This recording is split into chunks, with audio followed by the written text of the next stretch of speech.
हरे कृष्ण कृष्ण कृष्ण हरे हरे, हरे राम राम राम हरे कृष्ण कृष्ण कृष्ण हरे राम राम राम हरे हरे, हरे कृष्ण कृष्ण कृष्ण हरे राम राम राम हरे, हरे कृष्ण कृष्ण कृष्ण हरे राम राम राम हरे हरे, हरे कृष्ण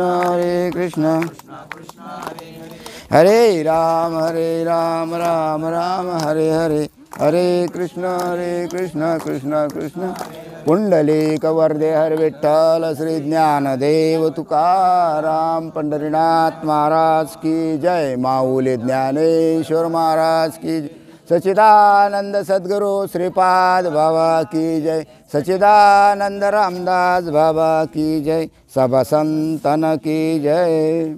पहा अगोदर ते भोपाळी म्हणून द्या ना. जाऊ द्या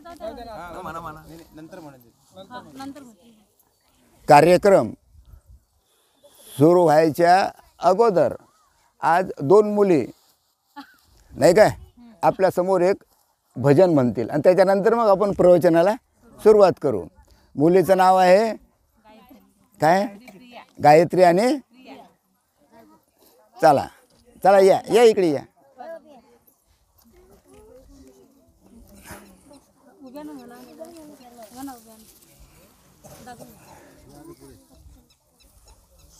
आवाज मोठा काढ, काही नाही होत, मोठा काढ.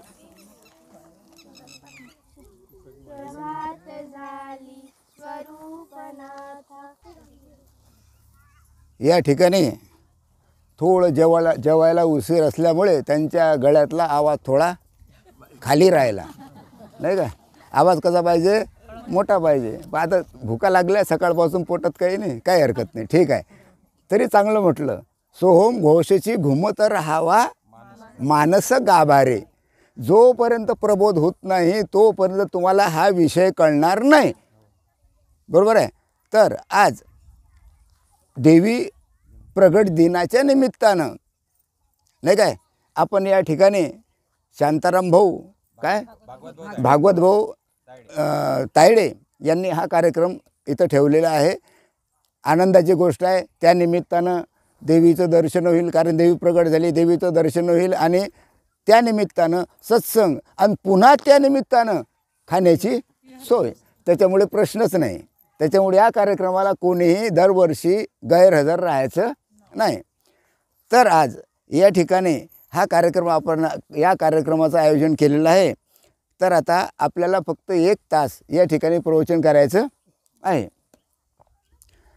एकनाथी भागवत पहा, ज्ञानेश्वरी आणि भागवत साऱ्या जगाला मान्य आहे.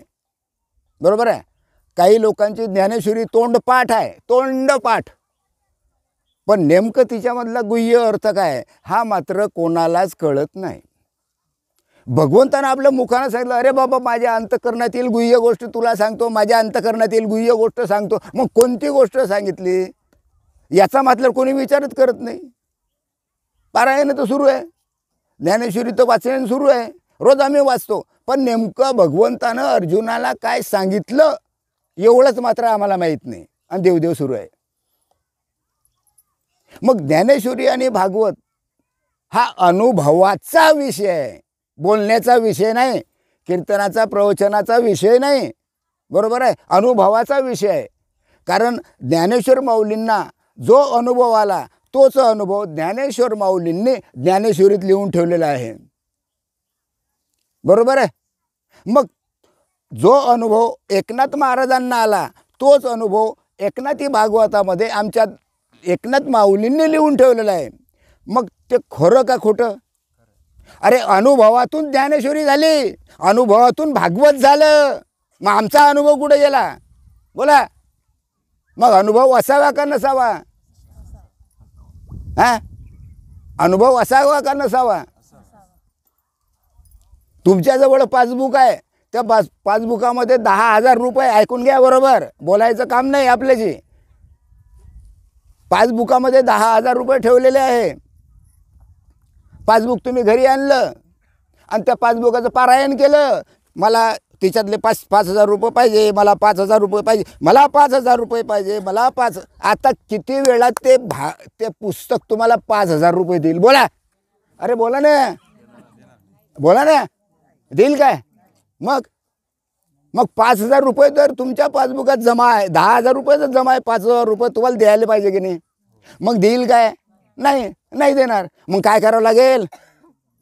पासबुकात जरी 10,000 रुपये जमा असले तरी ते पैसे बँकेत कॅशियर जवळ आहे, तिथं जाऊन तुम्हाला फॉर्म भरावा लागेल आणि मग तुम्हाला तो 10,000 रुपये तुमच्या 5,000 रुपये तुमच्या हातावर टेकविल. अनुभव का बिना अनुभव? मग पारायण करून जमलं का त्या पासबुकाचं? मग पैसे कुठे आहे? तसं ज्ञानेश्वरी आणि भागवत देव दाखवतो, पण देव संताजवळ आहे. पण आम्हाला संतच माहीत नाही. जो कीर्तन करतो तो संत, जो प्रवचन करतो तो संत, जो भागवत करतो तो संत. मोठे मोठे आश्रम, मोठे मोठे हे बांधणं चालू आहे, पैशाचा ओघ लागला, पण सत्य मार्ग मात्र कोणी दाखवायला तयारच नाही. कोणालाही संत समजतो, सर्व संत नाहीत. आणि ज्यानं संत हे ओळखू येत नाही, लक्षात घ्या. आणि ज्यानं संताला ओळखलं त्या जीवाचा उद्धार झालाच म्हणून समजा. संतांना आतापर्यंत लोकांनी आतापर्यंत संताला ओळखलंच नाही. ज्ञानेश्वर माऊलीच्या काळात ज्ञानेश्वर माऊलींना किती लोकांनी ओळखलं? बोला ना. एकनाथ महाराजाच्या काळात एकनाथ महाराजांना किती लोकांनी ओळखलं? एवढं सोडून द्या, रामाच्या काळात ओळखलं लोकांनी? बोला ना. रामाच्या काळात ओळखलं काय की हा खरोखर अवतारी पुरुष राम आहे, भगवंत आहे, परब्रह्माचं रूप आहे? ओळखलं का कोण? मग कधी ओळखलं? देह सोडल्यानंतर, परमधामाला गेल्यानंतर. अरे बापा, राम राजा नाही, राम हा देव आहे. मग गादीवरून उचललं आणि मंदिरात बसवलं, झाला देव राम. बरोबर आहे काय? पहिले ओळखलं का असताना? मग कधी ओळखलं? गेल्यावर. अरे मग काय फायदा? जोपर्यंत जिवंत आहे तोपर्यंत साधून घ्या, काही करू नका. पण काय आले ऐकलं, एक कानशी सुना, एक कानशी छोळा, अशी परिस्थिती सध्या सुरू आहे. कीर्तन ऐकलं, कीर्तनाचा विषय त्याच्यात गुह्यात कोणीच जात नाही आणि कीर्तन तसे राहिले नाही म्हणा, आता जाऊ द्या. मग ज्ञानेश्वरी आणि भागवत हे मार्ग दाखवतात आणि या मार्गाने आम्हाला जायचं आहे. आणि या मार्गाने जो घेत जाईल, या मार्गाने ज्याला अनुभव येईल त्याच जीवाचा उद्धार होईल, बाकीचा उद्धार होणार नाही. रात्रंदिवस तुम्ही कधी पाठ करत बसा, होणार नाही. मी सांगतो, गॅरंटी होणार नाही. कोणी या ना माझ्यासमोर. संताचं जे गुह्य आहे जोपर्यंत मिळत नाही तोपर्यंत जीवाचा उद्धार होणे नाही. म्हणून हा एकनाथी भागवतामधला 13वा अध्याय, त्याच्यामधला एकच श्लोक घ्यायचा, 37वा, नाही काय? पहा, देहाचे जितके म्हणून वर्तन आहे तितके दैवयोगाने होत राहते. अरे ज्याच्या प्रारब्धात असेल त्यालाच हे भेटेल. बरोबर आहे? जेवढं काही वर्तन तुम्ही करता, नवरा बायको, पोरोसोर, संसार, नाही काय, समाज, जे काय असेल नसेल, हे देहाच्या कशानं चालता?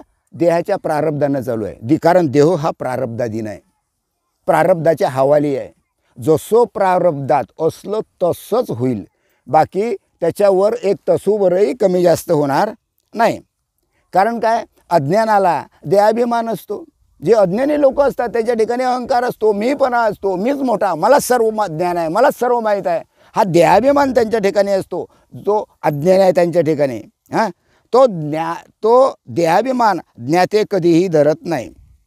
ज्याप्रमाणे पूर्वीचे संचित कर्म असते, अगोदरचं कर्म असते, हे बा, कर्म एका जन्माचं नाही, जन्मांतरीचं कर्म आहे.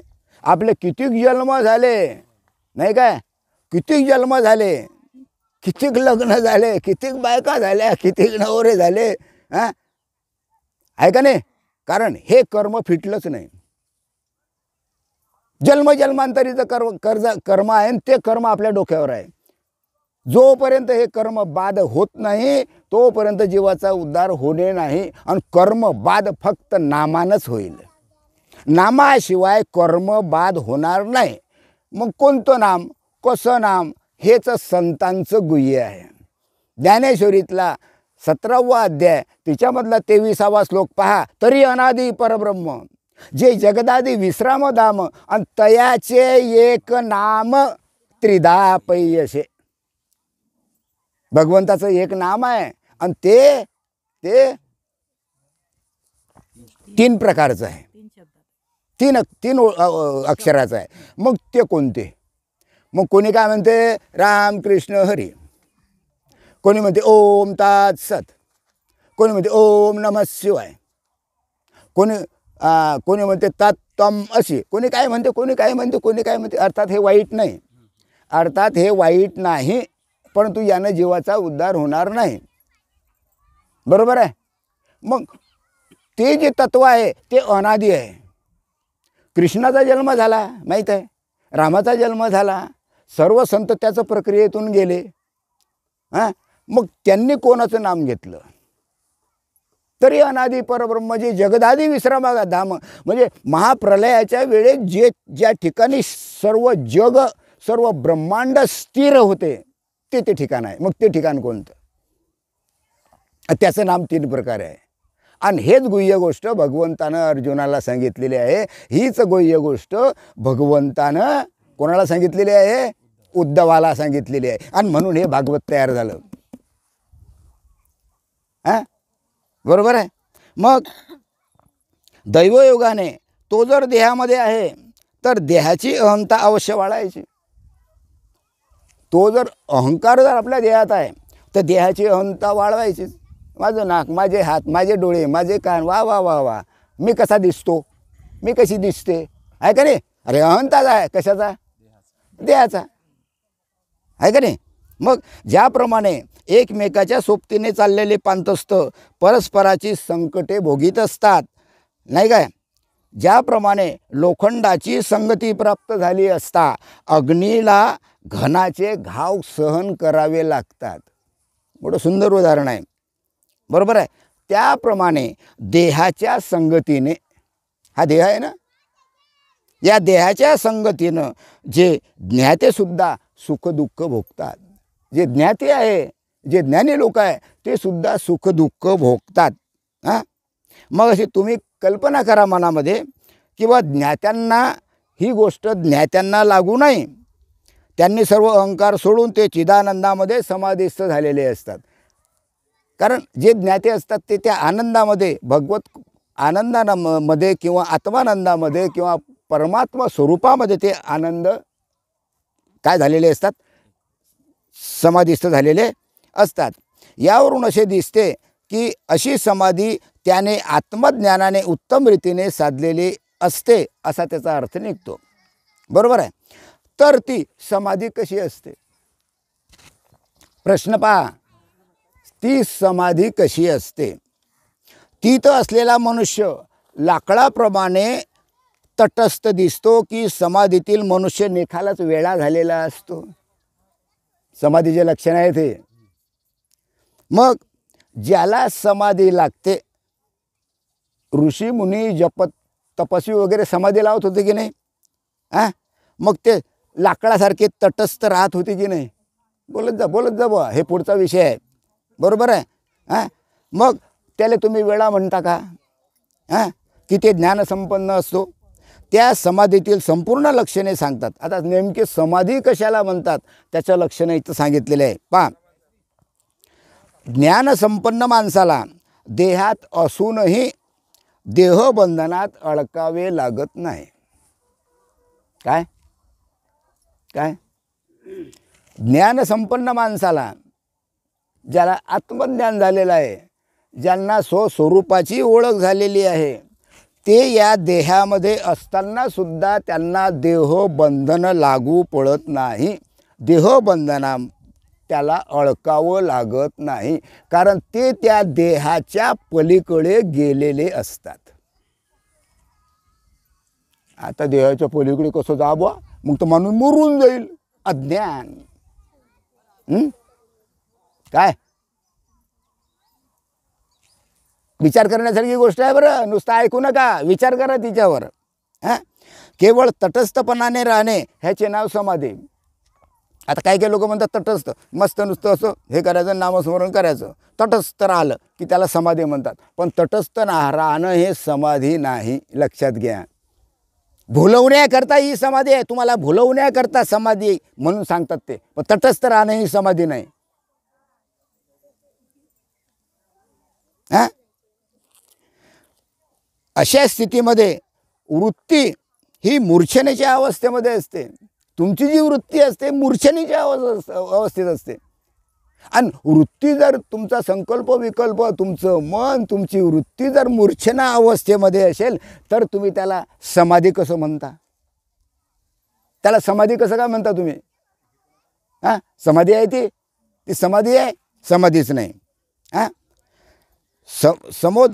सदोदित निरभिमानपणाने राहणे यालाच अखंड समाधी म्हणतात. तुम्ही गाणं ऐकलं आताच, ऐकून असेल आलं म्हणा, पण गाणं ऐकलं त्याला अखंड समाधी म्हणतात. चालताना, उठताना, बसताना, खाताना, पाणी पिताना, झोपताना, स्वप्न पडताना, काय काय काय त्याला अखंड समाधी म्हणतात. सर्वात सोपे. हरी बोला भांडतान, हरी बोला काढता, उठता बसता हरी बोला जातान, हरी बोला देतान, बोलतान, गप्पा करतान हरी बोला. कसं काय बुवा हे?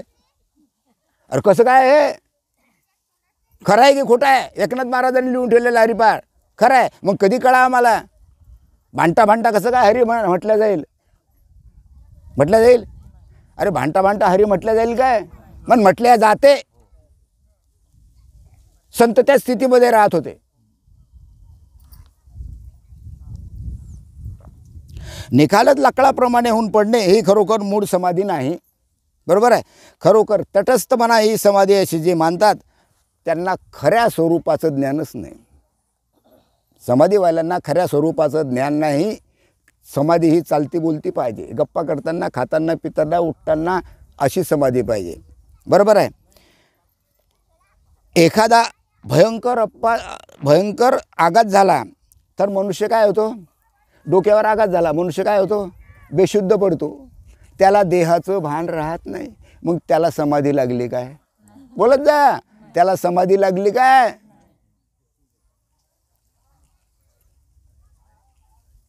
बकरी आली समोरून, तिला वाघाचं पिल्लू म्हणजे वाघ दिसला समोरून, ती तटस्थ उभी राहते. मग त्या बकरीला समाधी लागली काय? बोलत जा. म्हणजे आम्ही कशालाही समाधी म्हणतो. हां, त्याप्रमाणे चांगली समाधी लागली असे समजायचे काय? देणगीच्या आशेने बहुरूपी आपल्या सोंगाची यथा सांग बतावणी करीत असता एकाच वेळी वायू कोंडून धरला आणि त्याच्या अंगी त्याला तटस्थता आली म्हणून ती काही समाधी नव्हे. काही लोक वायू कोंडून धरतात. वायू कोंडून धरल्यानंतर त्याचे हातपाय हलत नाही, काहीच नाही, फक्त ते श्वास रोखून ठेवतात. मग त्याला समाधी म्हणता येईल काय? ती सुद्धा समाधी नाही. आणि असे सोंग करणारे लागू तितके आहेत. लक्षात घ्या, फसू नका. माझं बोलणं तुम्हाला राग वाटत असेल की हा बुवा काय राग बोलतो, पण राग बोलणंच फायदेशीर आहे. माझी शब्दच तसे आहे, माझं बोलणंच तसं आहे. मी कोणाच्या बापाला भीत नाही. बाप दाखवून येतं श्राद्ध कर. आपल्याजवळ उधारीचं काम नाही. हा सूर्य हा जयद्रथ आमने सामने. उधार की नगद? पैसा फेको तमाशा देखो. उधार की नगद. इथं उधारीचं काम नाही. आज नाम घ्या आणि तुम्हाला 10 वर्षानं 15-20 वर्षानं देव भेटेल का? चाट्टा बोला ना. देव कधी भेटायला पाहिजे? ताबडतोब. नाम घेता बरोबर देव भेटायला पाहिजे. त्याचा अनुभव यायला पाहिजे. देहाचं भान नाही व्हायला पाहिजे. त्याला म्हणतात देव भेटणं.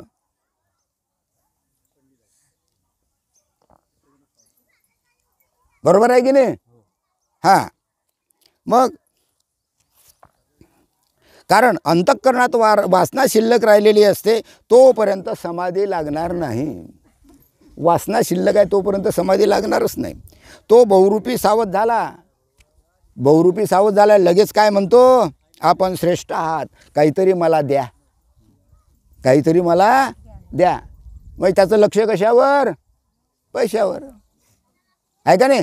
मग त्याला समाधी लागलं असं म्हटलं जाईल काय? नाही. सर्व संकल्पाचा जो शेवट, त्याला निर्विकल्प समाधी म्हणतात. सर्व संकल्पाचा शेवट, तिथं संकल्पही नाही, विकल्पही नाही, मनही नाही, वृत्ती नाही, काहीच नाही, त्याला म्हणतात निर्विकल्प समाधी. नामस्मरण करता करता करता करता करता करता करता करता तो त्या समाधीमध्ये, त्या स्थितीमध्ये पोहोचतो. त्याला या देहाचं सुद्धा भान राहत नाही, कारण त्याचं मन त्या भगवंताच्या स्वरूपाशी एकरूप झालेलं असते. त्याला समाधी म्हणतात. अर्जुना दिलेली समाधी सवेचा घातला महायुद्धी. कोणा? अरे इकडे कोणाचं सैन्य? कौरवाचं. इकडे पांडवाचं सैन्य. अर्जुन मेहर मध्यभागी रथ करा उभा. पाहिलं इकडे तिकडे आजे पंजे चुलते पुतणे भाऊ चुलत भाऊ अमुक टमुक आणि ढमुक. होते की नाही सर्व? अरे होते की नाही सर्व? मग त्याचा मोह नष्ट करण्याकरता अर्जुना दिलेली समाधी, भगवंतानं समाधीचं हे गुह्य गोष्ट सांगितलं. का रे बाबा तुझा मोह गेला काय? मग त्याला स्वरूपाची, आत्मस्वरूपाची प्राप्ती झाली. मग त्यानं सांगितलं की बाबा रे अर्जुना, भगवंता हेच सत्य आहे, कारण मी आत्मा आहे, हा माझा देह आहे, हा जातो येतो, याचा नाश होतो, पण मी आत्मस्वरूप असल्यामुळे माझा नाश होत नाही. आत्मस्वरूपच सत्य आहे. मग तुझा मोह गेला काय? हो गेला. चल घे धनुष्यबाण, कर, मार यांना. गोष्टी ऐकून जमेल का अनुभव घेऊन जमेल? बोलत जा. गोष्टी ऐकून जमेल का अनुभव घेऊन जमेल? हां, तसं तुम्ही भाग्यवान आहे. हे वडगाव भाग्यवान आहे. इथं पुष्कळ 25, 30, 40 जण आहे नाम घेणारे, आणि त्यांनी घेतलं आणि त्यांना तो अनुभव आलेला आहे. मग ही जी परिस्थिती आहे ही तशीच राहते काय? बोला. नाही. तेवढ्यापुरते भगवंताच्या स्वरूपाशी एकरूप झाल्यानंतर आपोआपच तो देह भानावर येतो. त्याला काही तसंच राहायची आवश्यकता नाही. आपोआप देह भानावर येतो तो. अरे ज्या अर्थी तुम्ही त्याचं नामस्मरण करून राहिले त्या अर्थी भानावर आणणारा कोण? बोला. तोच आहे का त्याच्यावर भरोसा? चालले देवदेव करायला. माझं बोलणं कडक. राग आला तर येऊ द्या, तुमच्या घरात ठेवा. मी राग माझ्या घरात ठेवून देईन कोपऱ्यात एका. पण जे सत्य आहे ते बोलल्याच गेलं पाहिजे. जे खरं आहे ते बोलल्याच गेलं पाहिजे. मग कळावं कसं? जगाला कसं कळणार? अरे तुकाराम काय माये गेली होती भूतापाशी, हरी नये मुखाशी, अरे मुढा. केवढी मोठी शिवी आहे. बोला ना, केवढी मोठी शिवी आहे. मी बोललो काही असं तुम्हाला काही बोललो काय? असं काहीच नाही. मग तुम्हाला जर राग येत असेल तर येऊ द्या. आपल्याजवळ उधारीचं काम चालत नाही. बरोबर आहे. शिवाजी महाराजांच्या काळात नियम काय होता सांगू काय? नियम शिवाजी महाराजांच्या काळात कोणता नियम होता? सांगतो, ऐकून घ्या. कोणत्या हातानं बाईच्या अंगाला हात लावला? शिवाजी महाराजाची गोष्ट सांगतो मी. शिवाजी महाराजाच्या काळात नियम होता. शिवाजी महाराजांनी नियम केले. कोणत्या हातानं बाईच्या अंगाला हात लावला? या हातानं काट. ताबडतोब एका हाताचे 2 हात खटकन. ताबडतोब का 15-20 वर्षानं? बोला ना. ताबडतोब. तिथं उशीर नाही. आता भांडणं करतात, पोलीस स्टेशनमध्ये जातात, तिथे पैसा देतात, मग कोर्टात जातात, 20 वर्षानं निकाल लागतो. काय चाटता? अरे काय फायदा? कुठे राहिला समाज? नुसतं उदो करून जमेल काय? त्याच्यासारखं वागा.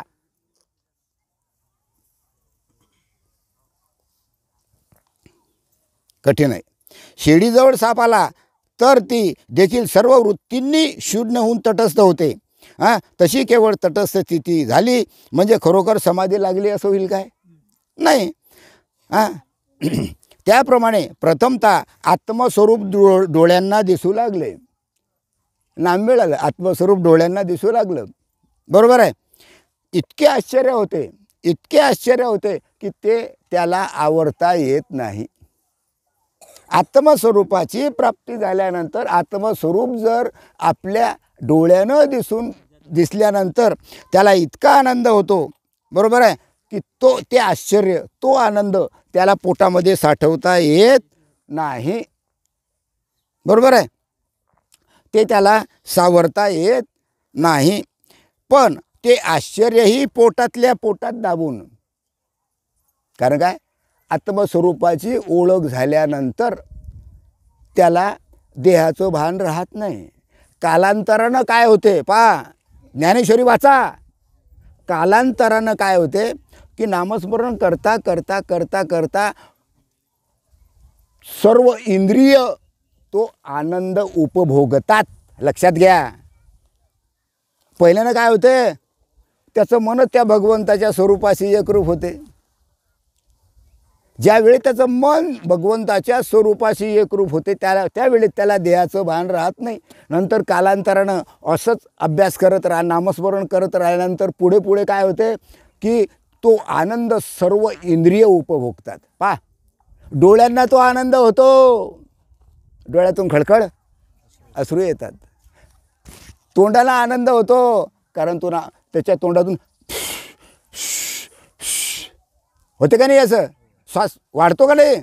हां, अशा प्रकारे संपूर्ण रोमामध्ये त्याचा ठिकाणी आनंद निर्माण होतो. म्हणून भरभर त्याच्या अंगावर काय येतात, अंगावर काय येतात, काटे येतात, रोमांच उभे राहतात.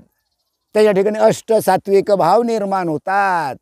हसणे, रडणे, कंठ दाटून येणे, डोळ्यातून पाणी येणे, नाही काय, हे सर्व अष्ट सात्विक भावाचे लक्षण आहेत. मग जोपर्यंत तुमच्या ठिकाणी नामस्मरणानं अष्ट सात्विक भाव निर्माण होत नाही तोपर्यंत जीवाचा उद्धार होणे नाही. लक्षात घ्या, अष्ट सात्विक भावच माहीत नाही आपल्याला, अष्ट सात्विक भावच माहीत नाही. आणि अष्ट सात्विक भावाचं वर्णन कोणता बुवा करतही नाही. सांगा बरं, तुमच्या गावात कीर्तन झालं, वडा गावात, किती बुवानं अष्ट सात्विक भावावर कीर्तन केलं, बोला, एक तर दाखवा. हो, लहानपणापासून तुम्ही आता लय मोठे झाले, 50, 60, 70 वर्षाचे, दाखवा अष्ट सात्विक भावावर कोणत्या बुवानं कीर्तन केलं. कारण बुवालाच अष्ट सात्विक भाव माहीत नाही, कारण बुवाच त्या अष्ट सात्विक भावाच्या प्रक्रियेतून गेलेला नाही. तर बुवालाच जर कळत नाही तर मग लोकांना, सामान्य माणसांना काय कळेल. पैसा घेतला की धकले.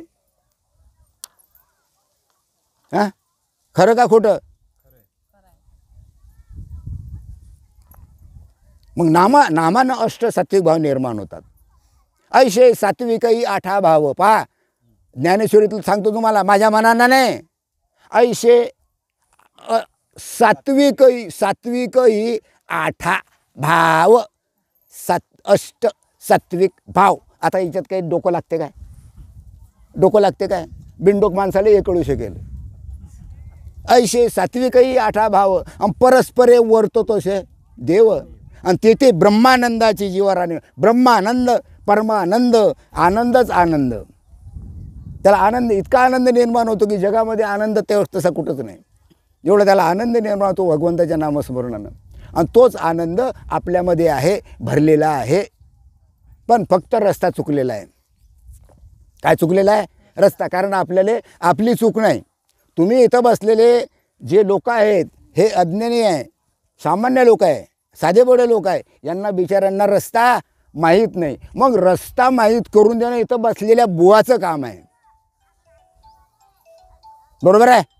मग करून देतो का तो दाखवतो का रस्ता. हां, दाखवतो रस्ता, दाखवतच नाही. मग इथं याला म्हणता व्यासपीठ. व्यासपीठ म्हणजे व्यासाची गादी. इथं कोण बसावं बघा, इथं कोण बसा व्यासपीठावर, ज्याला अनुभव आहे. ही नारदाची गादी आहे, व्यासपीठ नारदाची गादी आहे. ज्याला अनुभव आहे त्यानंच बसावं. मग इतके मोठे कीर्तन, प्रवचन, भागवत सुरू आहे. मग या व्यासपीठावर बसणारे अनुभवी आहेत काय, बोलत जा.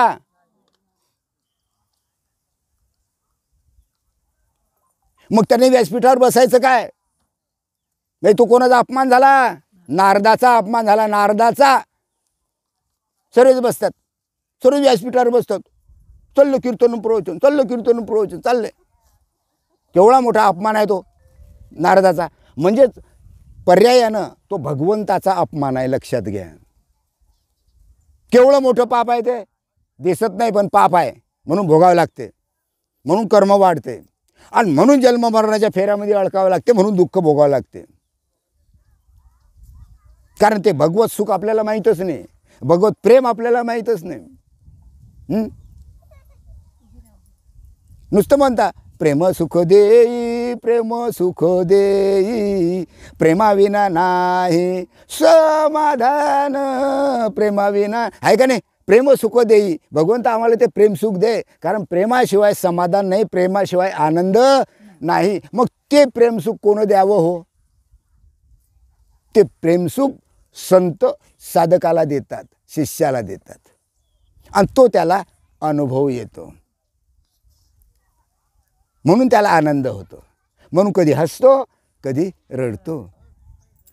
आणि आमचे कीर्तनकार अंगात येणं म्हणता, अंगात येणं बापा, अंगात आलं पहा, हा कसा गडबड लोडतो, हा कसा रडतो, कसा हसतो पहा, अरे याच्या अंगात आलं. अंगातही नाही आहे, अंगात येणं आहे का हे.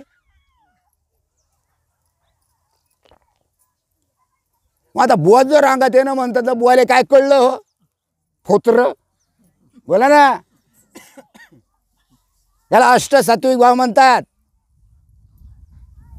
आणि असं जोपर्यंत होत नाही तोपर्यंत उद्धार नाही, लक्षात ठेवा. मग बुवानं सांगायला पाहिजे की हे सत्य आहे.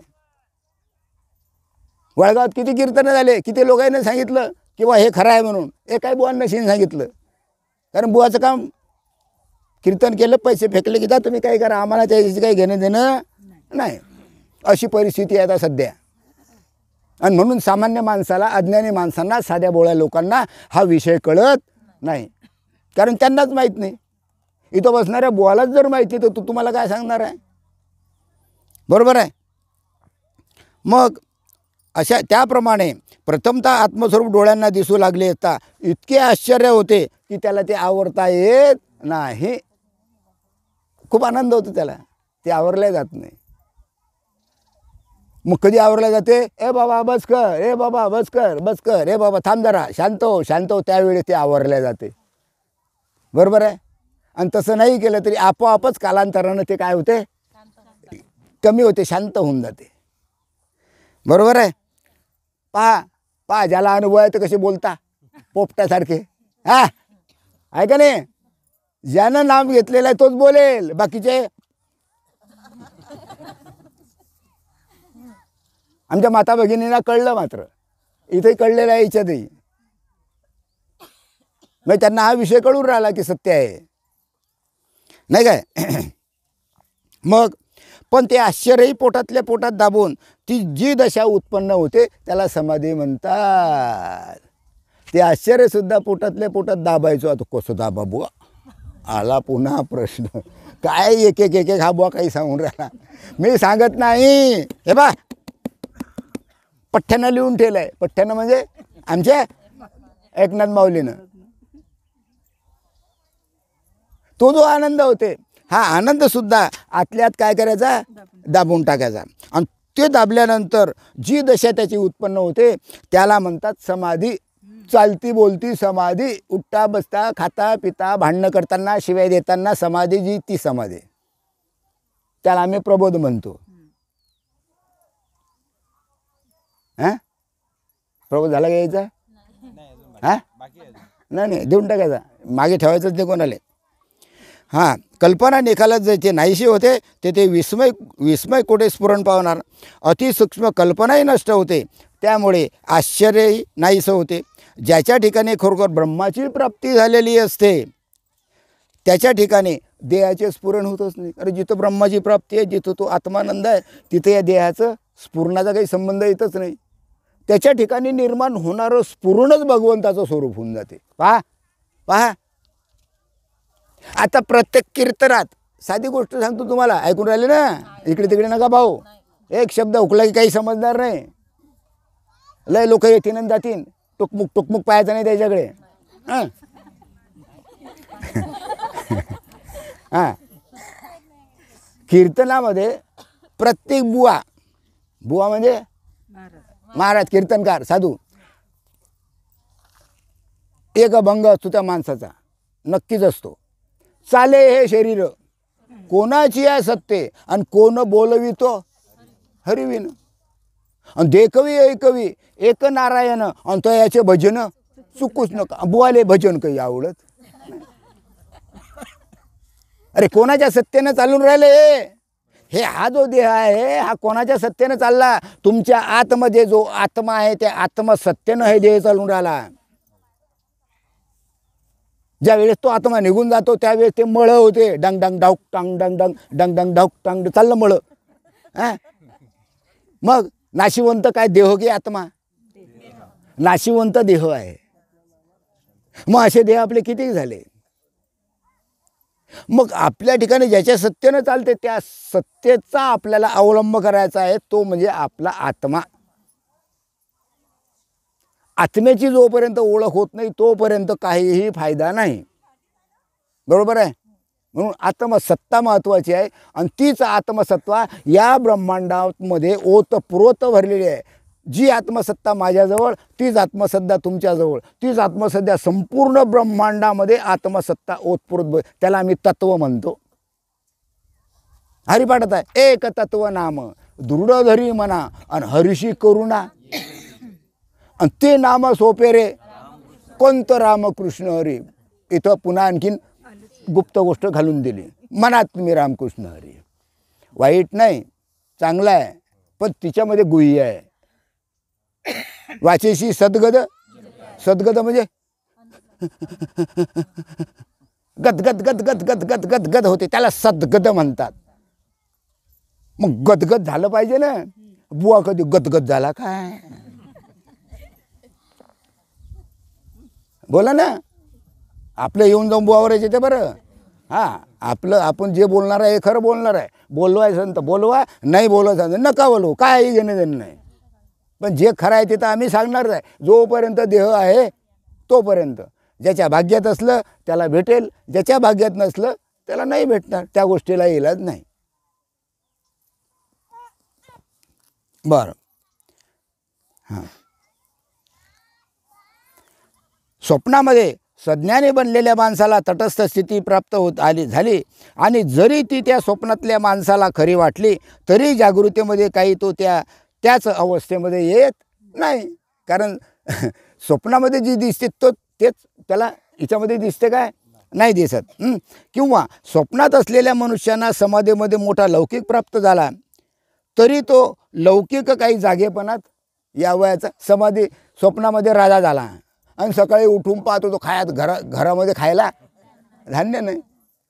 मग स्वप्न खरं का खोटं? खोटं. आणि आम्ही त्याला खरं मानतो.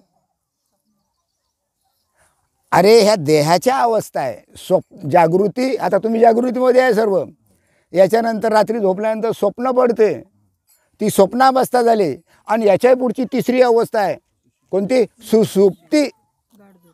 त्याला गाढ झोप म्हणतो. अशी गाढ झोप लागते की आम्ही कुठं झोपलो हेही आम्हाला कळत नाही. त्याला सुसुप्ती अवस्था म्हणतात. आणि या तीनही अवस्थेच्या पलीकडे आत्मा आहे. जग फक्त या तीन अवस्थेमध्ये चालू आहे. जागृती, स्वप्नी, सुसुप्ती. जागृती, स्वप्नी, सुसुप्ती. उठा झोपा सपन पडते, उठा झोपा सपन पडते. चाल तिच्याच चौथी अवस्था माहीतच नाही. हो, कसा जीवाचा उद्धार होईल? खाओ पिओ मौज करो याच्यातच सुरू आहे सर्व. जागृती, स्वप्ने, सुसुप्ती. बस चौथ्या अवस्थेमध्ये जायला कोणी तयारच नाही. कारण या देहाच्या अवस्था आहे त्या. मग या देहाच्या आम्हाला पलीकडे जायचं तरच त्या भगवंताचा आनंद आम्हाला अनुभवाला येईल. त्याप्रमाणे तटस्थपणाला समाधी नाव देणे हे अविद्या आहे, अज्ञान आहे. आत्मस्वरूप ज्ञानामध्ये मुळीच जागृत झाला नाही असे समजावे. सरळ सांगलं, आत्मज्ञानात तो कधीच जागृत झाला नाही असं समजून जायचं. तो जागा होऊन स्वप्न सांगतो ते सारे खोटेच असते, नाही काय? त्यात मुळी खरेपणा नसल्यामुळे तो त्याला कधी शिवतही नाही. रात्री स्वप्न पडते तो खरं सांगत असतो, परंतु स्वप्नाचा आणि त्याचा काही संबंध नसतो. त्याप्रमाणे ज्याला खरोखर परब्रह्माची प्राप्ती होतोय, ज्याला खरोखर परमात्म्याची प्राप्ती होते, आत्मस्वरूपाची प्राप्ती होते, तोही देहाच्या स्थितीला लिप्त होत नाही. या देहाच्या स्थितीला लिप्त होत नाही. देह आहे म्हणजे आहे, चाललं म्हणजे चाललं. जोपर्यंत देह आहे तोपर्यंत संत असतात. आणि एकदा देह संपला नाही काय की तो त्या आत्मस्वरूपाशी काय होऊन जातो, परमात्मा स्वरूपाशी एकरूप होऊन जातो नाही काय. स्तंडिलामधील अग्नी विझून गेला तरी जमिनीत उष्णता राहतेच. कापूर जळून गेला तरी त्याचा वास राहतोच. पाळणा हलविताना मनुष्य थांबला तरी पूर्वीच्या धक्क्याने तो पाळणा चालूच राहतो. त्याप्रमाणे अविद्येचा नाश झाला. त्याच्या ठिकाणी असलेलं जे अज्ञान आहे, हे अज्ञान नाहीसं झालं तरीसुद्धा प्रारब्ध शिल्लक राहतेच. प्रारब्ध टळत नाही. कोणाला संताला प्रारब्ध टळलं नाही तर आम्हाला प्रारब्ध काय टळणार बाबा. प्रारब्ध हे टळत नाही. बरोबर आहे. मग आता ज्याला आत्मस्वरूपाची प्राप्ती झाली त्याचा जोपर्यंत देह आहे तोपर्यंत प्रारब्ध राहणार, आणि देह सुटल्यानंतर प्रारब्धाचा त्याचा काही संबंध राहणार नाही. म्हणजे पुन्हा त्याला जन्माला यायचं काम नाही. आणि त्याच्याच करता सत्संग आहे, त्याच्याच करता परमार्थ आहे. बरोबर आहे. बाणाचा नेम ज्या वस्तूवर धरलेला असतो त्या वस्तूचा भेद करूनही पहिल्याच पुढच्या जोराने पुढे जाते. त्याप्रमाणे अविद्येचा नाश झाला तरी प्रारब्ध शिल्लक राहते. अज्ञान जरी नाहीसं झालं तरी प्रारब्ध मात्र जसंच्या तसंच शिल्लक राहते नाही काय. कोठपर्यंत? जोपर्यंत देह आहे तोपर्यंत. बरोबर आहे. त्याप्रमाणे मुक्ताजवळ देह हा मिथ्या आहे. जे मुक्त पुरुष असतात त्यांच्याजवळ हा जो देह आहे हा कसा आहे? मिथ्या आहे. मिथ्या आहे म्हणजे खोटा आहे. खोटा आहे म्हणजे नाहीच. नाही म्हणजे काय? बदलणारा आहे. आणखी किती शब्द सांगू? हां, बदलणारा आहे. बदलणारा म्हणजे काय? त्याचा आज ना उद्या कधीतरी नाश होणारच आहे. किती शब्द सांगितले? लक्षात आहे? काय माहीत आहे. म्हणजे मुक्ताजवळ जरी देह असला तरी तो मिथ्या असल्यामुळे प्रारब्धाच्या योगाने त्याचं चलनवलन चालूच असते. जसं माणसाच्या बरोबर सावली. आता मी इथं बसलेलं आहे, सावली आहे की नाही? मग आता माणसाला किंमत की सावलीला किंमत? बोलत जा बा. माणसाला किंमत की सावलीला किंमत? आणि सावलीचे द्याबर दोन थोपडीत ठेवून. सावली खरी का खोटी? कोणामुळे सावली? तसं आत्म्यामुळे देह आहे. आत्मा आहे म्हणून देह आहे. बरोबर आहे. त्याच्याकरता मुक्त पुरुषाच्या ठिकाणी हा जो देह असतो हा मिथ्या असतो, हा खोटा असतो, हा नसतोच. तो त्याला सत्य मानतच नाही. कारण आज ना उद्या त्याचा नाश होणारच आहे. ज्याप्रमाणे गळून पडलेले पान वाऱ्याच्या योगाने हलते त्याप्रमाणे देहसुद्धा पूर्वकर्मानुसार वागत असतो. ज्याचं जसं पूर्वकर्म असते त्यानुसार तो वागत असतो. हां, परंतु ज्ञाता जो असतो तो आत्मज्ञानामुळे देहकर्माच्या विटाळाने लिप्त होत नाही. या देहकर्माचा किती विटाळ झाला तरी तो लिप्त होत नाही, बांधल्या जात नाही. मग त्या प्रारब्धाच्या ताब्यात राहून तो सर्व जगाबरोबर गोष्टी सांगत असो की मौनाला मिठी बारत बसो का गिरी कंदरात जाऊन बसो का चुपचाप एका ठिकाणी बसेल राहो, त्याचं सुरूच असते. तुम्ही त्याला चांगलं म्हणा का वाईट म्हणा, शिवे द्या का काही करा, त्याचं जे आहे ते चालूच असते. कारण तो सर्व कर्मे करो अथवा ब्रह्माच्या योगाने वेळा हो. बरोबर आहे. तो प्रारब्धाप्रमाणे जी त्याची स्थिती असेल त्या क्रमाने तो वागत असतो. त्याच्या प्रारब्धाप्रमाणे जसं लिहिलं तसं तो वागत असतो नाही काय.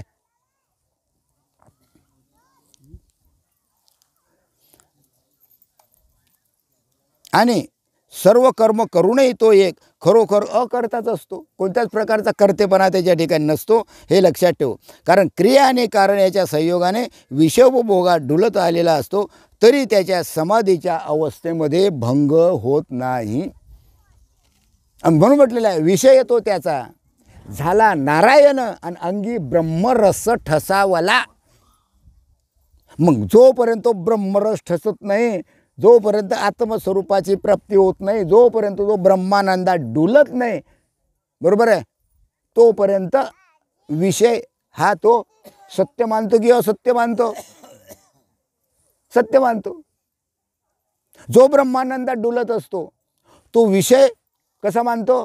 त्या परब्रह्म स्वरूपाप्रमाणेच तो म्हणतो. म्हणून म्हटलेला विषय तो त्याचा झाला नारायण अंगी ब्रह्मरस ठसावला. त्याची स्त्री त्याला माझा पती म्हणते, स्त्री असली तर माझा पती म्हणते, पुत्र काय म्हणतो? माझा बाप आहे, शिष्य म्हणतो हा माझा खरोखर गुरु आहे. परंतु तो या सर्व संबंधातून अगदी कसा असतो? अलग असतो. आणि त्यानुसार तो काय करत असतो? वागत असतो. ज्याप्रमाणे लाकडापासून अग्नी उत्पन्न होतो आणि लाकडामध्येच तो राहतो, पण त्याला पुष्कळ लाकडांनी धरून ठेवू म्हटले तरी मात्र तो खरोखर ज्याप्रमाणे आवरायचा नाही. अगदी दुसरे उदाहरण, फुंकले असता जो प्रकाश देऊ लागतो तो फुंकल्यामुळेच उत्पन्न होतो. तोच दिवा फुंकर मारून सहन न करील तरच निर्वासस्थानी असलेल्या दिव्याप्रमाणे टिकून राहील. त्याप्रमाणे कर्मापासून उत्पत्ती होते. उत्पत्ती कशी होते? कर्मापासून. अरे कर्म जर शिल्लक राहिलं, बरोबर आहे, तर तुम्हाला जन्माला येणंच आहे. कारण कर्मापासून उत्पत्ती निर्माण होते, कर्मापासून उत्पत्ती होते. कर्म शिल्लक राहिलं तर पुन्हा जन्माला यावंच लागेल. आणि कर्मच जर शिल्लक राहिलं नाही तर पुन्हा जन्माला यायचं कामच नाही. म्हणून सांगितलेलं आहे की बा कर्मापासून उत्पत्ती होते. आपण जन्माला आलो कर्मामुळेच आलो, लक्षात ठेवा. आपलं जर कर्म शिल्लक नसतं तर आपल्याला इथं यायचं कामच नसतं. आपलं कर्म शिल्लक होतं, ते कर्म उपभोगण्याकरता आपल्याला इथं मनुष्य जन्मात यावंच लागलं. झालं. कर्मापासून उत्पत्ती होते. आणि पुन्हा दुसरी गोष्ट, कर्मापासूनच परब्रह्माची प्राप्ती होते, हे लक्षात घ्या. तुम्ही काहीच जर केलं नुसतं बसून राहिले तर मेळ बसणार नाही. कर्मापासूनच परब्रह्माची म्हणजे भगवंताची प्राप्ती होते. पण महान योगी असतात ते त्या कर्मामध्ये निष्कर्म स्थितीने वागत असतात. निष्कर्म म्हणजे कोणत्याच प्रकारचं कर्म न करता ते वागत असतात, त्याला निष्कर्म म्हणतात. तो लोकांमध्ये संसारी दिसतो किंवा वेळासारख्या अरण्यामध्ये नाचो किंवा एकांतामध्ये स्थिर राहो, त्याच्या स्थितीमध्ये कमी जास्त होईल हे बोलायलाच नको. तो कसाही वागला, बरोबर आहे, तरी त्याची जी स्थिती असते, आत्मस्वरूप स्थिती जी असते, ही स्थिती जशीच्या तशीच असते. बरोबर आहे. सिंहासनावर बसून उदाहरण दिलेलं आहे. जो राजेपणा प्राप्त झालेला असतो, एक राजा असतो, तो सिंहासनावर बसतो. कोण असतो मग तो? राजा. बरोबर आहे. तो बागेत खेळत असताना काही नाहीसा होत नाही. मग आता बागेमध्ये खेळून राहिला राजा लहान मुलाबरोबर, मग तो राजा लहान मुलगा झाला काय? त्याला कोणी काय म्हणेल? राजाच म्हणेल. तो कुठेही जाओ, कुठेही रस्त्यानं गेला तरी त्याला काय म्हणतील? राजाच म्हणतील. समजलं? हां. राजेपणा, सिंहासनावर बसून राजेपणा प्राप्त झालेला असतो. तो बागेत खेळत असताना काही नाहीसा होत नाही. किंवा जो शिकारीमध्ये पळत असला म्हणून त्याला थोर राज्याधिकार ढळू शकत नाही, तो राज्यकारभार करतोच. राजाने रानात जाऊन वस्ती केली, राजा आहे, त्यानं जंगलात जाऊन वस्ती केली, जंगलात जाऊन राहिला, मग त्याला कोणी शिकारी म्हणेल का? हो, काय म्हणेल? काय म्हणेल? सर्व लोक तिथं जातील, अरे राजेसाहेब आपण आले राजेसाहेब. तरी राजा तरी त्या रानामध्ये त्याचा राजभोग मात्र तिथंच असतो. तेथे राजाची सत्ता नाहीशी झाली असे मूर्ख लोक म्हणणारच नाही, नाही काय? त्याप्रमाणे योगीसुद्धा स्वस्वरूपाला पोहोचूनही अवस्था प्रेमा अनेक प्रकारची कर्मे करताना दिसतात, तरी त्याची आत्मस्वरूप स्थिती बिघडत नाही. म्हणून समाधी लावणे आणि समाधी विसर्जन करणे या दोन्ही अवस्थाचा अनुभव अर्धवट ज्ञानी असलेल्या लोकांनाच घडतो. काय समाधी लावणं समाधी उतरणं म्हणतात ना, काही काही लोक फार फार म्हणजे इकडून तिकडून आले, जंगलातून मोठ्या रानावनातून आले. हां, मोठा साधू आहे, दाढी वाढलेली आहे, भगवे कपडे, हां महाराज समाधी लावून बसलेले. आता बोल नका, महाराजांची समाधी उतरू द्या. पहा किती जगाला फसवणं होय. मग बोलायला हा महाराजांची समाधी उतरली बोला आता महाराजांना काय बोलायचं. हाय बरोबर, किती अज्ञान आहे हो जगात, आणि आम्ही चाललो त्याच्या मागे. परिपूर्ण ज्ञानी असतात, त्यांची लक्षणे कशाची, कारण परिपूर्ण असतात, त्यांना आत्मस्वरूपात दुसरे काहीही एक शिल्लक राहिलेले नसते. म्हणून समाधी लावणे आणि विसर्जन करणे हे विधी त्याच्यात तोंड दाखवायला लाजतात, नाही काय. मग हे आलं पुन्हा ते अर्जुनाला समाधी लावली आणि लगेच त्याला घोर युद्धात गुंतवले. कोण? भगवान श्रीकृष्णानं. अर्जुनाआधी दिली समाधी, सविता घातला महायुद्ध. म्हणजे त्याला क्रियाशून्य केलं काय? क्रियाशून्य केलं काय? नाही. त्याला सांगितलं बाबा रे तुला आत्मस्वरूप कळलं, चाल घे धनुष्यबाण घे, कर युद्ध. हां, पण त्याला अहंकारपणाच्या ममतेचा वेळ मात्र पूर्वीप्रमाणे पिळा देत नाही. ज्याप्रमाणे स्वप्नातील देहाला प्राप्त झालेल्या नाना प्रकारच्या अवस्था खरोखर जागृत झाल्यावर पुरुष आपल्या माथी घेत नाही, त्याप्रमाणे समाधीत असलेल्या मनुष्यही देहाची कर्मे आपल्या माथ्यावर घेत नाही. नाही काय. श्रेष्ठत्वपूर्ण ब्रह्मस्वरूप स्थिती त्यालाही म्हणतात. श्रेष्ठ ब्रह्मस्वरूप स्थिती. निरनिराळ्या प्रकारचे स्पष्टीकरण मी तुम्हाला माझ्या गुह्य ज्ञानसंपत्तीने सांगितले आहे. मग अशा प्रकारे निरनिराळ्या प्रकारचं जे ज्ञान आहे हे एकनाथ महाराजांनी आपल्याला सांगितलेलं आहे. तू कोण असे सनकादिकांनी विचारले, ते त्यांना सांगण्यासाठी त्यांचा दृढ विश्वास व्हावा म्हणून हे आत्मस्वरूप मी सांगितले. अशा प्रकारे सनकादिकांनी प्रश्न केला सत्यलोकामध्ये, नाही काय. कोणाला?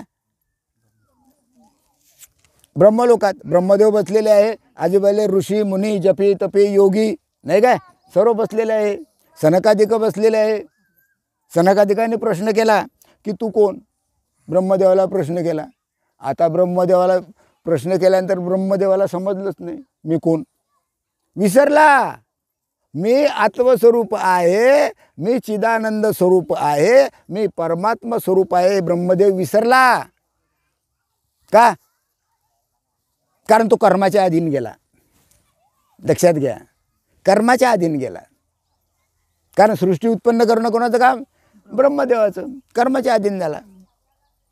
त्याला काही सूचना, वेळेसारखा झाला. मी कोण आहे त्याला कळतच नव्हतं. शेवटी भगवंताला वाटलं माझ्या पोटचं लेकरू, नाही काय. यानं जर उत्तर दिलं नाही तर अपमान होईल ब्रह्मदेवाचा, कारण हा मेन माणूस आहे इथला. म्हणून स्वतः भगवंतानं हंसरूपानं ब्रह्मदेवाला उपदेश केला, आणि तोच उपदेश तुम्हाला मिळालेला आहे. लक्षात घ्या. ओम हंस ब्रह्मा अत्री दत्तात्रय नारायण लक्ष्मण बलभीम सखायानंद शांतामाई बंडोबा केरोबा आणि आमचे सद्गुरू श्रीपाद बाबा. श्रीपाद बाबाचे आम्ही आणि आमचे हे तुम्ही. याला गुरु परंपरा म्हणतात, याला संत परंपरा म्हणतात. अशी संत परंपरा जोपर्यंत असत नाही तोपर्यंत जीवाचा उद्धार होणार नाही. आदिनाथ गुरु सगळं सिद्धांत मच्छिंद्र तयाचा मुख्य क्षेत्र. मच्छिंद्राचे गोरक्षाची गेला, गोरक्ष वडला, गहिनी प्रति गहिनी प्रसाद निवृत्त. चालली ही परंपरा आहे, ही परंपरा आहे. अशी परंपरा पाहिजे ना. आमची कोणती परंपरा आहे? कोणी महाराज आला भागवत करायला, कोणी महाराज आला गुरु गेला, ह्या हे माझे गुरु झालं. आणि कोणती परंपरा आहे त्याच्या पाठीमागे? बोला ना, जीवाचा उद्धार होईल काय? ही आपली परंपरा आहे. जो निर्गुण निराभास जेथून उद्भव शबल ब्रह्मासन आदिनारायण म्हणते, आणि तो तो आद्यगुरु, आणि तिथून बोला ब्रह्मा अत्रि दत्तात्रय नारायण, म्हणजे निर्गुण निराकारापासून चालत आलेलं हे ज्ञान तुमच्यापर्यंत पोचलेलं आहे. म्हणून तुम्ही अतिशय भाग्यवान आहात. तुमच्यासारखं भाग्यवान या जगात कोणीच नाही, म्हणून वडगाव भाग्यवान आहे. पण वडगावच्या लोकांनी या गोष्टीचा विचार करायला पाहिजे. त्यांनी आजूबाजूच्या गावातील लोकांनाही सांगायला पाहिजे आपला अनुभव, आणि याप्रमाणे आपलं कार्य करायला पाहिजे. आणि त्याच्याच करता आम्ही इथं आलो, नाही तर यायचं काय जरूरत होतं, काय जरूरत होतं. आणि म्हणून देवीनं काही चमत्कार दाखवला म्हणून आलो. बरोबर आहे. कारण त्याच्या आत कोण घुसलं, देवी घुसली. कोणाच्या, काय नाव त्याचं, भागवत भाऊच्या. मग देवी नाही काय, बोला बोला बोला बोला बोला. आता जरा आणखी कठीण विषय आहे. देवी नाही काय आहे. एक तास झाला काय, हा झाला एक तास, हा किती झाले,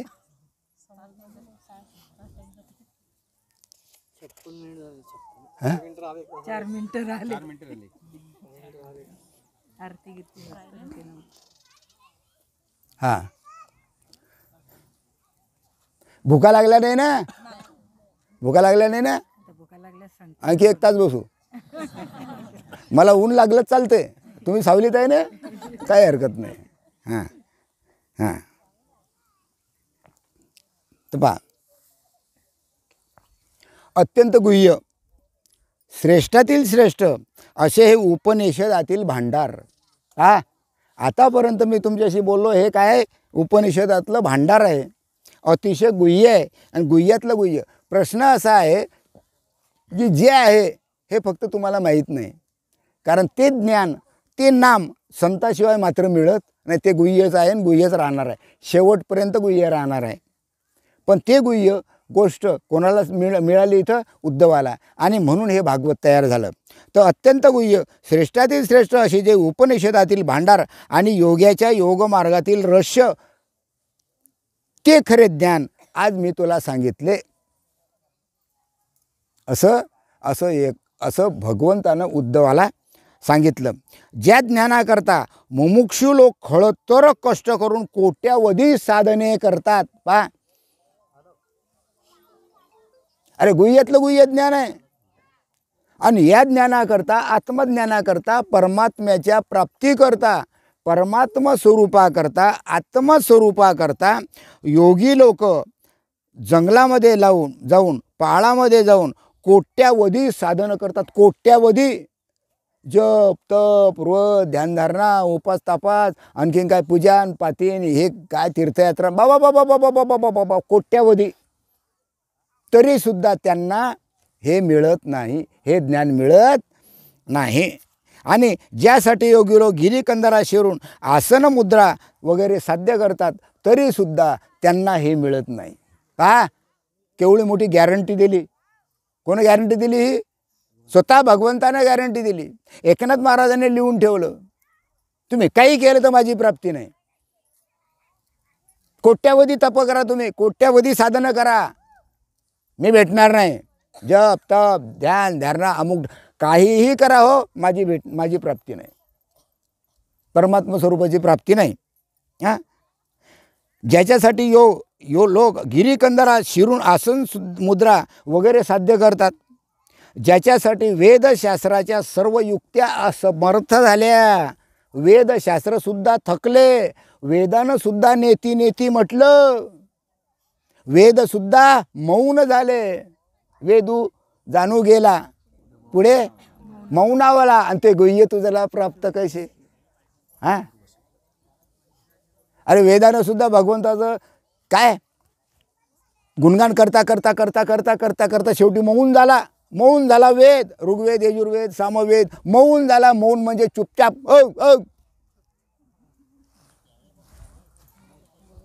जमलं नाही. भगवंताचं वर्णन करू शकला नाही. पण ते गुह्य ज्ञान भाग्यानं वळगावात आलं आणि तुम्हाला मिळालं. केवढे मोठे तुम्ही भाग्यवान आहात याचा अंदाजच करता येत नाही. एवढे तुम्ही महान भाग्यवान आहात. काहीच करायची जरूरत नाही. काय करता हो तुम्ही, काय करता असं काही नाही. फक्त नामस्मरण करायचं व दुसरं काय त्रास आहे का, काही खर्च आहे का, काहीच नाही.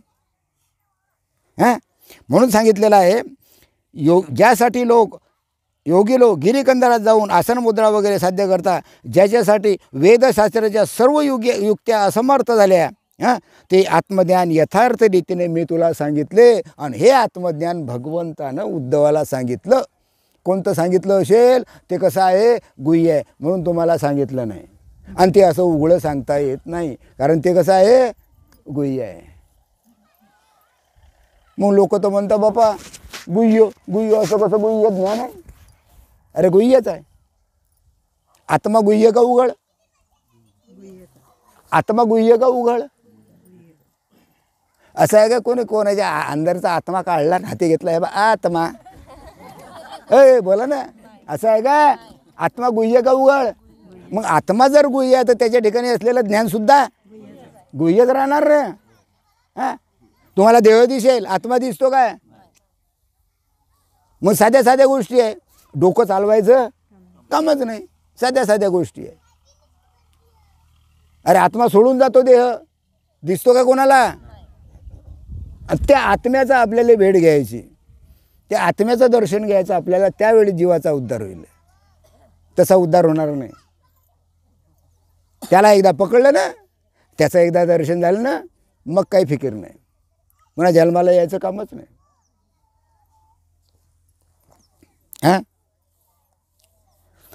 हां, ते आत्मज्ञान यथार्थ रीतीने मी तुला सांगितले. एवढे ज्ञान सांगणारा ज्ञानवक्ता असा मी कोण हे मात्र मुळीच कळायचे नाही. एवढा सांगणारा ज्ञानवक्ता कोण हे मात्र मुळीच कळायचे नाही. तर सर्व यज्ञाचा यज्ञवक्ता खरोखर जो विष्णू, जो महाविष्णू, जो भगवंत, त्याच्या मुखातून निघालेले हे शब्द आहे. मुख्य महाविष्णू चैतन्याचे मूळ आणि संप्रदाय फळ, त्याला संप्रदाय म्हणतात. काय म्हणतात त्याला, संप्रदाय म्हणजे काय.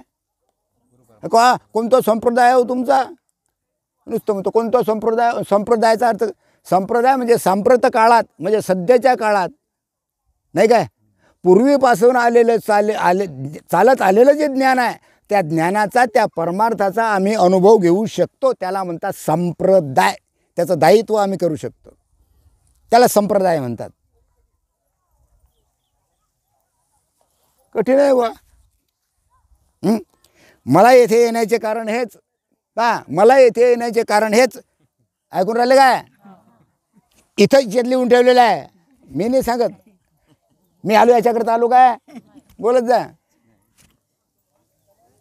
शब्द बरोबर मात्र जसाच्या तसा ठसतो आणि भगवंत बरोबर तो शब्द तोंडातून बाहेर काढतो, हे मात्र निश्चित. याच्यात लिहिलेलं आहे. खोटं वाटत असेल तर येऊन पहा. मला येथे येण्याचे कारण हेच की तुम्ही ब्रह्मदेवाला प्रश्न केला होता. तुम्ही ब्रह्मदेवाला प्रश्न केला होता. त्या ब्रह्मज्ञानाचा उपदेश करण्याकरता मी स्वतः इथे आलो. त्या ब्रह्मज्ञानाचा उपदेश करण्याकरता मी इथं आलो. कुठं, वडगावात. आता काय सांगू आणखी याच्या व्यतिरिक्त काय बोलू, काय बोलू, बोला. आणि ज्यालाही नाम घ्यायचं असेल, ज्याला गुह्य नाम हे गुह्य आहे, हे उघड देता येत नाही. ज्यालाही घ्यायचं असेल त्यांना, आता आपले योगेश भाऊ आहेत, इकडून सरळ नाम घ्यायचं नाही काय. हां, हाय काही करायची नाही आणि मोकळं होऊन जायचं. मग परमार्थाच्या मागे लागायचं. परमार्थ आपोआपच करतो. जोपर्यंत अष्टसात्विक भाव निर्माण होत नाही तोपर्यंत ज्ञानेश्वरी भागवत कळणार नाही. लोक म्हणतात आम्हाला ज्ञानेश्वरी कळते, लोक म्हणतात आम्हाला भागवत कळते. अहो काहीच कळत नाही हो. काही नाही, कुणीकडे काही सांगत बसतात आणि आम्ही काय करतो, हे बन कसं मस्त प्रवचन केलं, वा. कारण का बुवासारखे आम्ही.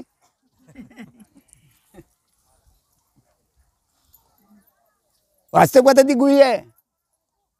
जोपर्यंत त्याचा अनुभव येत नाही तोपर्यंत हे कळतच नाही ज्ञानेश्वरी आणि भागवत.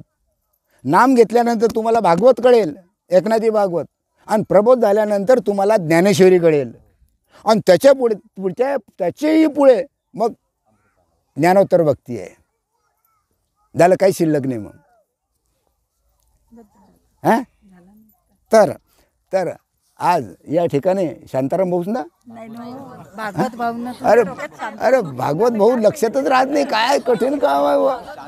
नाही, आणि आता घरी गेल्यावर मी पाठ करून ठेवीन आज. आता एवढं भागवत घेऊन राहिले ना तुम्ही. अरे हो हो हां हां, नाही आता नाही विसरणार. हां, तर आज आपण या ठिकाणी भागवत भाऊनं हा जो कार्यक्रम ठेवलेला आहे, हा दरवर्षी मला वाटते या ठिकाणी ठेवणारच आहे असा अंदाज आहे बरं. कारण काय, मागच्या वर्षी इथं आलो होतो, याही वर्षी आलो, आणि पुढच्या वर्षी येऊ. पुढच्या वर्षी आपण ज्या वेळेस येऊ त्यावेळेस कदाचित हे देऊळ बांधलेलं राहील. मस्त मस्त, काही फिकीर करायची नाही. इथंच आपल्याला हा कार्यक्रम होत जाईल. आणि मला एक सांगायचं की ज्यावेळेस हा कार्यक्रम घ्याल त्यावेळेस हे एवढं पेरूच नका. एवढं नुकसान झालं तरी चालेल, हे एवढं पेरायचंच नाही. तिथून पार तसं, आणि इथं मोकळं ठेवायचं. हां, उठा बसा करता पेरायचंच नाही इथं, बरोबर आहे. हां, तिकडे पेरा, तुम्ही काय घ्यायचं तुम्हाला उत्पन्न. तर या ठिकाणी त्यांनी बोलवलं, काय हरकत नाही, आम्ही आलो. सर्वांनी तुम्ही शांततेनं हे प्रवचन ऐकलं. या प्रवचनाचा आतापर्यंत जरी कीर्तन प्रवचनाचा विचार केला नसेल तरी या प्रवचनाचा विचार करा. एवढं बोलून मी माझे हे 2 शब्द माझे सद्गुरू श्रीपाद बाबा यांचे चरणी अर्पण करतो आणि माझे 2 शब्द संपवतो. पुंडलिक वरदे हर विठ्ठल श्री ज्ञानदेव तुकाराम. पंढरीनाथ महाराज की जय. माऊली ज्ञानेश्वर महाराज की जय. सच्चिदानंद सद्गुरू श्रीपाद बाबा की जय. सच्चिदानंद रामदास बाबा की जय. सब संतन की जय. घ्या.